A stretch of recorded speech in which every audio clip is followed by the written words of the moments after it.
Convening our joint House Committees on Health and Homelessness and Transportation. Today is March 19th, 2024, conference from 3 to 9, hearing on Senate Bill 3126. For those of you joining us via Zoom, thank you. If there's any problems, please realize we will adjourn, recess, and then reconvene when we can address any technical difficulties.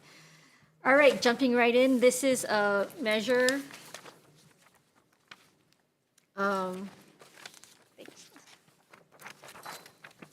to create an emergency aeromedical services program amongst the counties of Kauai, Hawaii Island, and Maui. I believe. First up, we have testimony in support from Department of Health. Good morning, Chairs. Lauren Kim, Policy Officer with the Department of Health. We're in strong support of this admin measure. There are a lot of details to unpack and a lot of negotiations that need to happen. We respectfully ask that you pass this bill and that the legislature keep it alive. It has been brought to our attention that many of the critical stakeholders in this conversation cite this bill moving through the legislature, representing interest in the legislature and acknowledgement of these issues, especially the inter-island transport situation, medical transport situation, in particular for emergency evacuation, medical evacuation, is on the table. How this looks at the end of session and how far we get, we still have a long ways to go. And we have representatives from our Emergency Medical Services and Injury Prevention Systems branch who have really done a lot of homework, and they have sharpened a lot of pencils to work the numbers. But we ask that you keep this moving. It's very important to keep the stakeholders at the table. And again, they've cited the legislature's interest in this bill as a primary motivation for engaging with us in ongoing negotiations. And we'll be available for questions. Thank you. Thank you, Mr. Kim. Hawaii County Fire Department, Kazuo Todd, via Zoom. Maui Fire Department, Brad Ventura. Maui County Council Chair Alice Lee, and this is also in support members. Hawaii County Council Member Holeka Inaba. In support, Queens Health System.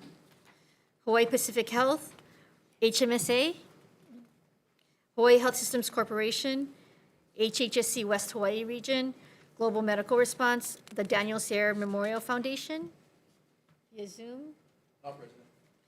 Mitsubishi Electric Championship at Hualalai. Global Medical Response, yes. Aloha Chair Tiffany Lightfoot for Global Medical Response. We'd like to stand on our written testimony and thank the committee for hearing this. Thank you. Available for questions. Thank you for joining us. In support, Kohala Coast Resort Association. In support, Mauna Kea Resort.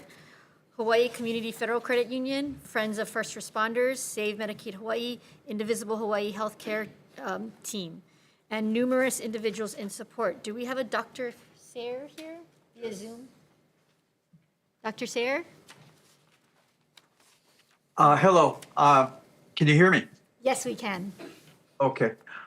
Yes, my name is Frank Sayre, and my wife Laura and I established the Daniel Sayre Memorial Foundation to assist the Hawaii County Fire Department 26 years ago. And we have, among other things, received funding for a new Airbus H-145 twin-engine aeromedical helicopter. And this will cut the emergency response time and transporting of patients to the main hospitals on Oahu by hours. And as we all know, this is a very significant development. What we request is the operational funding. We were just on a call earlier with the Airbus folks, and they're looking at December of 2025 as a delivery time. And we need to get going on this. We need to hire and train pilots. We need insurance. We need other operational costs. So it's imperative that we keep this bill moving for the saving of lives on the neighbor islands. Thank you. Is it possible for me to speak at the same time? She's also on the list. This is Laura Mallory Sayre. Representing the Daniel R. Sayre Memorial Foundation, Executive Director. Go ahead. Go ahead. You can testify. Thank you. Thank you. We're using the same computer. So yes, chairs, vice chairs, honorable members of these committees, we strongly urge you to support this bill and allow it to go forward. This is going to be a game changer for not only Hawaii Island, but for our entire state. One of the topics that I mentioned in my testimony is we had a dear friend, Danny Akaka, who collapsed from a brain bleed in October. And it took over 8 hours to transport him to Queens Hospital because they had to wait for a life flight helicopter that was, they were already busy. And, that could have made the difference between life or death. He miraculously has survived and is recuperating. But we need the opportunity, if life flight cannot come to our islands, and I say it plural, if they cannot come to our islands within a 2-hour frame of time, that we can use these helicopters to transport critical care patients directly to Queens or Kapiolani or wherever, or Straub or wherever they need to go, so that they have a better chance of survival. So we are urging you, please, to support this. We need the operational expenses to be paid for. Our donors have told us they're happy to help us with the helicopters, but they want the state and the county to support them with operational costs. So we're desperate for your support. Thank you so much. Thank you, and thank you for testifying. Members, we really received late testimony from County of Maui Mayor Kawakami and numerous individuals, some from Kauai, all in support. Any other testifiers in the room? Go ahead.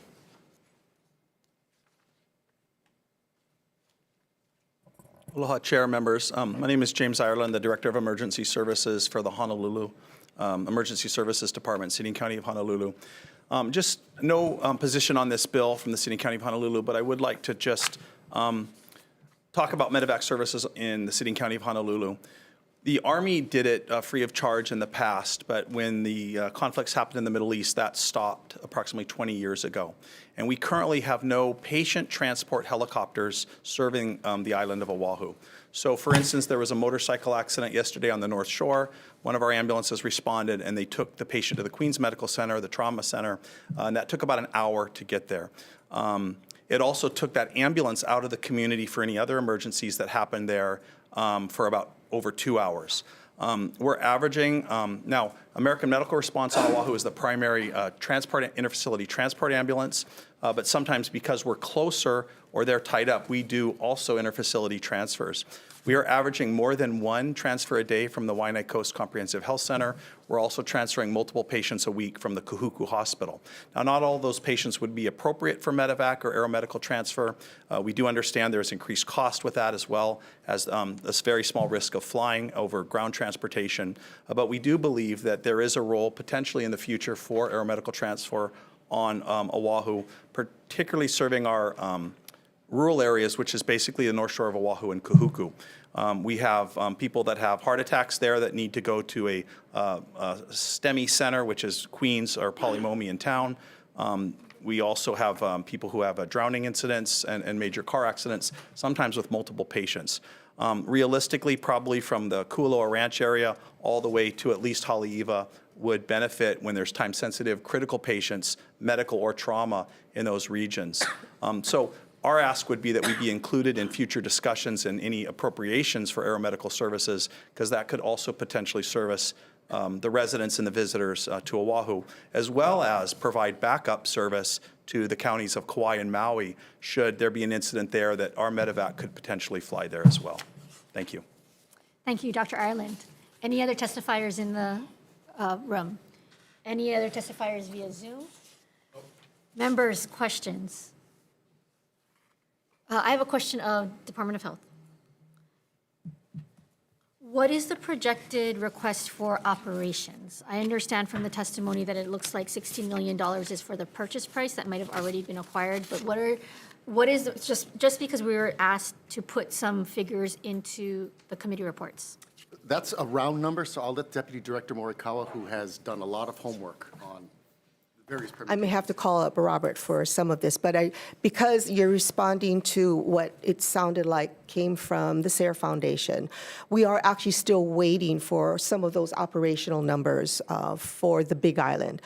In general, what we scoped out for our costs if we were to stand up a unit, and essentially, I think we came out with $236,000, $5,600 was for the staffing costs. Other operational costs include fuel costs, which comes out to about $5 million a year.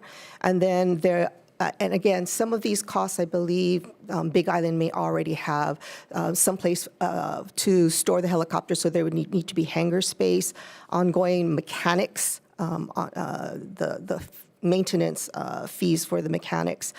So we know that they already have an existing program that they're using right now with their current helicopters. So we're waiting on some figures from Big Island Fire we've asked for some numbers so that we can actually look at more accurate numbers to make a projection. The numbers I'm giving you are our numbers if we were to stand up a facility where there wasn't one. Did that answer your question? Sorry, Yes, Debbie it does. Kimori-Kawa with Department of Health. And then, I think the legislature will continue to remain generally supportive of this, but what are you folks doing to look at the reimbursement process for emergency aeromedical services? Is that something that is then covered by insurance? And that's a conversation you guys are going to have to need to do with so the insurance I can companies? let Robert speak to the insurance component. Insurance really doesn't cover very much of it. Okay. I think the cost is pretty much a cost. Robert, do you want to speak to that? It's a cost to the state. And what we're looking at, it's a health equity issue. We have a lot of the rural areas that really don't have access to emergency care. And while it is a cost factor, a life is a life. And we feel that these islands do need to have this access to be able to respond. And I know that Jim Ireland mentioned it took an hour for an ambulance. Some of these patients on the neighbor islands can wait 3, 6 hours, 12 hours. So those are the kinds of situations that we're looking at as a redundant service. If Hawaii Life Flight is not available, that we would have a backup system. In terms of the insurance, we're looking at roughly a reimbursement of $11,000 per run, of which 50% would be divided between the branch and the county that the rotor was operating in. Okay, so it's a shared cost between county Or and... shared reimbursement. You asked about the insurance, correct? Right. So we'd bill through our third-party administrator, and it would be split right now. That's the way it was proposed.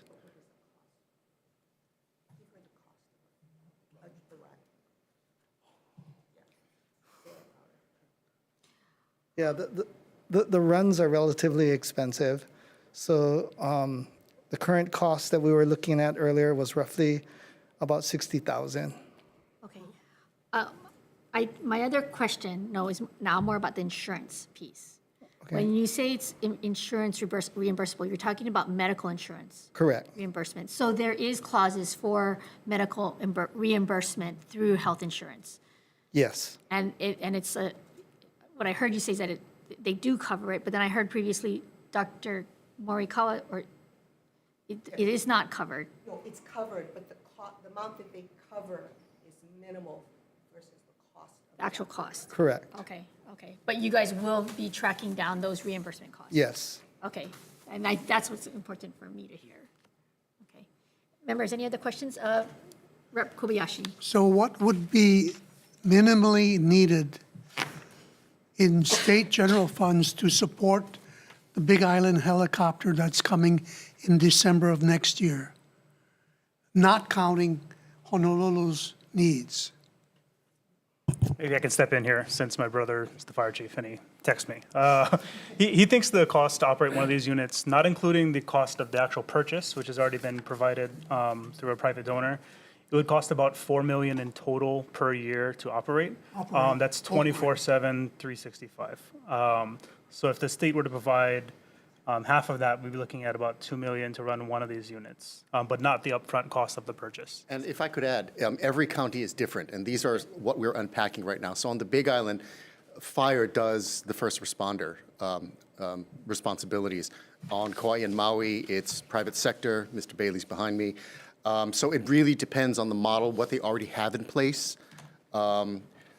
Right now, Kauai has no assets, rotary assets, that could be used for evacuation. Big Island has been gifted one. Maui has an existing medevac, but it probably needs to be upgraded to fly across long distances of water. So every case is unique and individual. And though the general proposal is statewide, and we're tagging about $18 million roughly, that's a free ride for the counties the first year, as conceptualized in the bill. But all of these details are now emerging.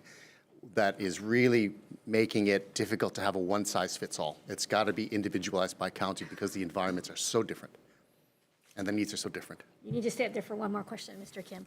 What has the department been doing to address air medical services potentially even on the island of Oahu and partnerships with the military? Because it sounds like maybe even on Kauai Yeah. and Maui, there might be other partnerships with, not Maui, on Kauai and Hawaii Island. There may be partnerships with the military on those islands.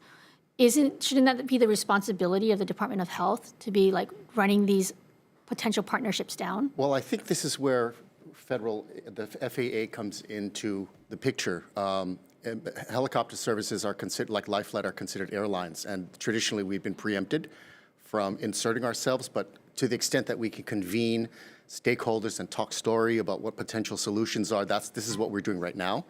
But that space has been out of our statutory wheelhouse for as long as this has been an issue.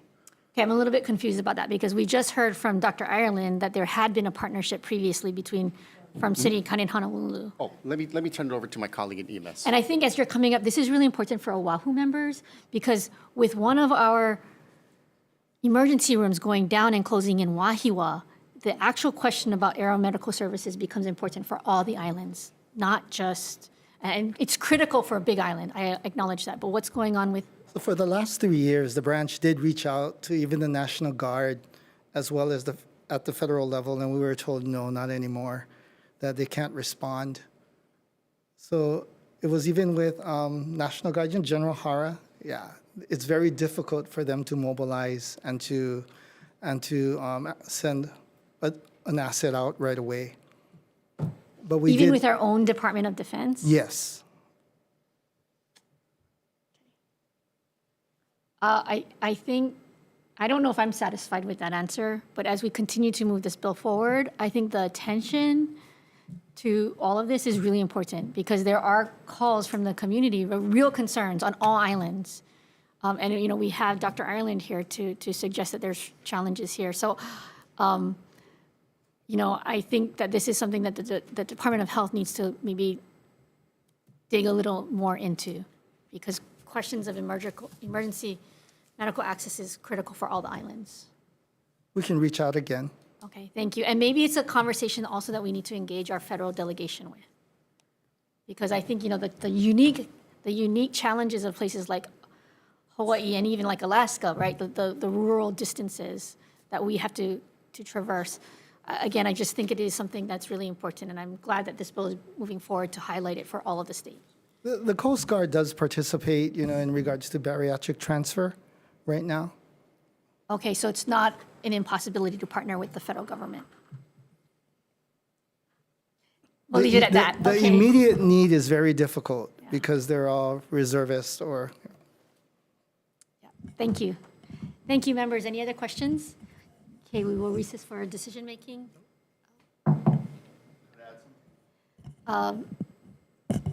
We're done with testimony at this time, and then this bill will be moving forward, so.